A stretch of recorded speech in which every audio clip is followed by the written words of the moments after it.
Good evening. Once again, I'm Maurice Dubois. We begin with that breaking news here at 6. The south tube of the Midtown Tunnel has just been reopened after a leak that terrified drivers and caused a huge traffic backup. The MTA says tonight this whole mess was caused by a subcontractor's mistake.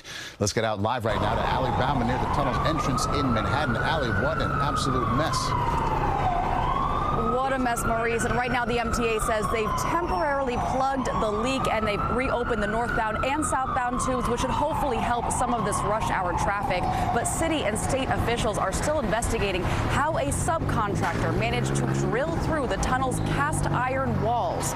It is a new fear unlocked. Drivers going through the Queens-Midtown Tunnel this afternoon saw water pouring in from the tunnel's ceilings and walls. The MTA subsequently shut the tunnel down in both directions and say there are no reported injuries or damaged vehicles.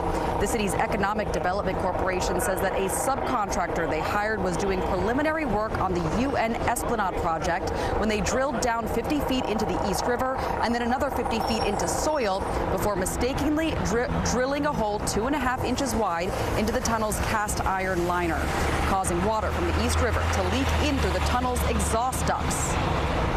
They were doing investigative drilling to determine geotechnical conditions in the river. This is an important part of the design process. What was happening here is we were performing the earliest parts of a design process that was going to, or will still, inform the design for a new segment of the East River waterfront esplanade. Again, traffic is now open in both directions. The MTA says they are trying to permanently plug that leak, but want to assure drivers that in the meantime, it is safe to drive through.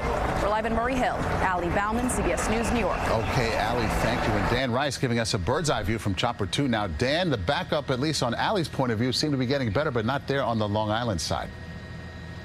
No, it is not, Maurice. As you said, where Alley is standing, all lanes are reopened, 2 lanes in the South Tube, all heading out to Queens. Good news for people in Manhattan. The bad news is we had 2-way traffic going in that North Tube. What you're looking at down here is the configuration has to be changed on the Queens side of the tunnel in order to allow the traffic to use both lanes of that North Tube. You see the officials standing on that yellow island there. They're going to have to move all those pylons and reconfigure the roadway. So as they do that, you have big delays now on the LIE. We'll bring the camera back here, go back towards the BQE, and you can see just a steady line of traffic trying to get from the BQE over to the Queens-Midtown Tunnel. Reporting live in Chopper 2, Dan Rice, CBS News, New York. Okay, Dan, thank you. And do stay with CBS News New York. We're going to bring you the updates on the status of the repairs to the tunnel and the impact on traffic. You can find it all anytime, anywhere at cbsnewyork.com.